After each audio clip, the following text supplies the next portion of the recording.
as a draft direct tax code that was unveiled, I think, in July. Yeah, August, yeah. That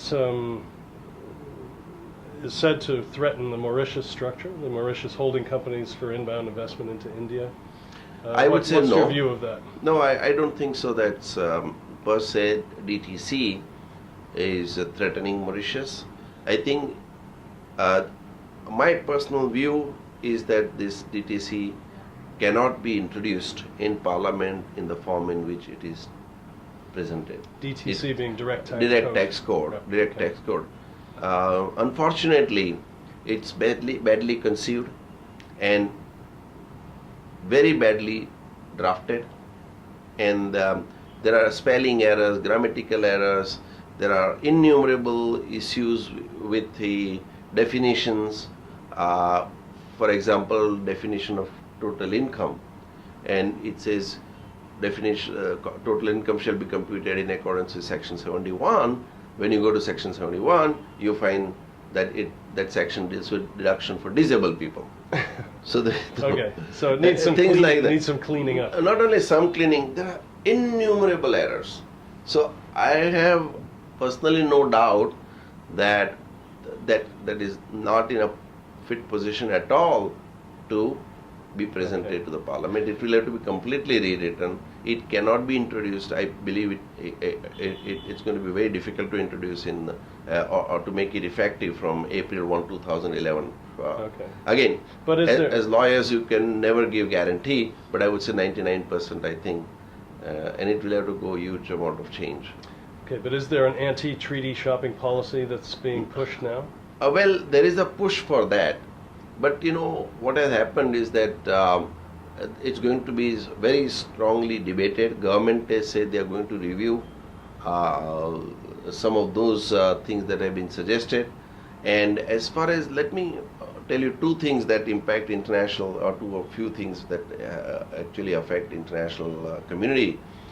One is the limitation of treaty benefit article. That's what I deal with first, because you asked question on Mauritius. See, what has happened is that in the new legislation, it is proposed that they will follow later in point in time doctrine.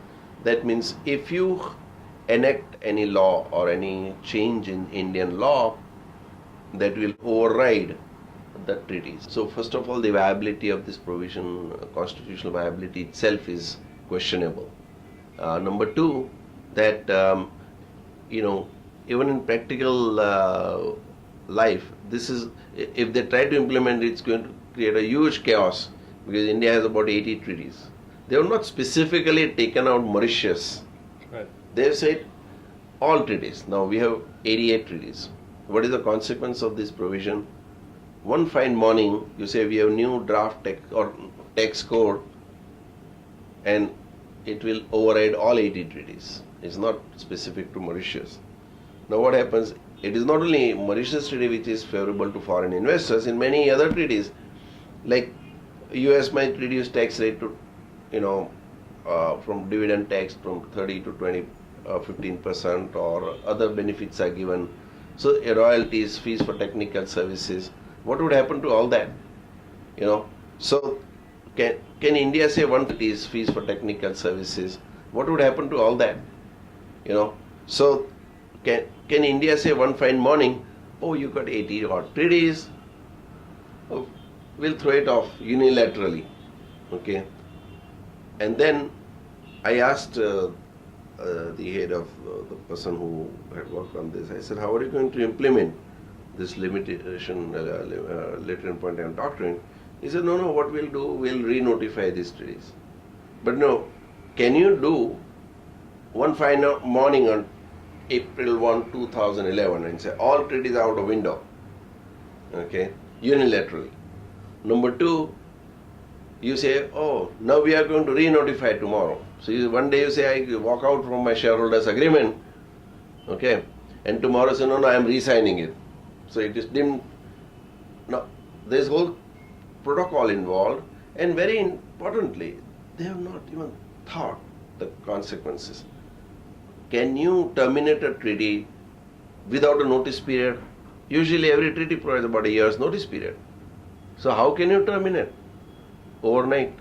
So these, so are you and others making these representations, and are they being Well, taken yes, on board? absolutely. We have told that this is not the way you deal with international law.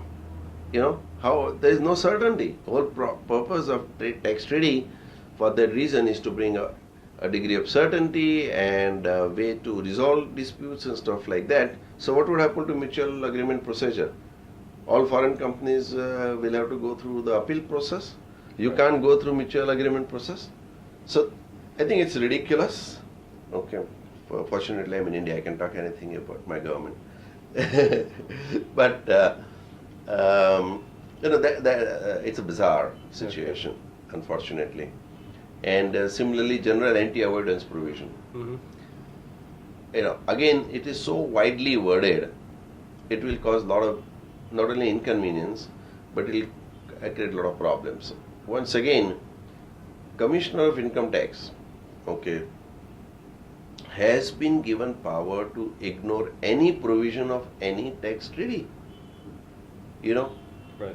So this kind of power cannot be given to the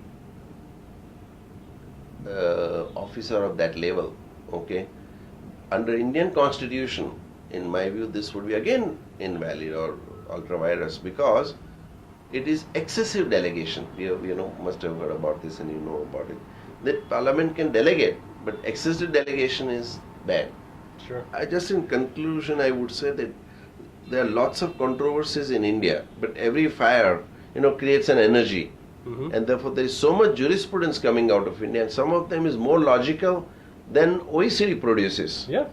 Well, so I think India could be a pathfinder, Yeah, an in actual fact, leader in development. lots of first-time cases are coming up, and Indian cases now being cited elsewhere. One of the last interesting cases we had done was on characterization of a protected cell company. Hmm. Again, nowhere in the world. Philip Baker also noted in his ITR that India provided. So we had structured investment through protected cell company, and how it should be treated is also there. So there are a lot of interesting things that are coming out of India. Thank you very much. And that concludes our most recent episode of International Tax.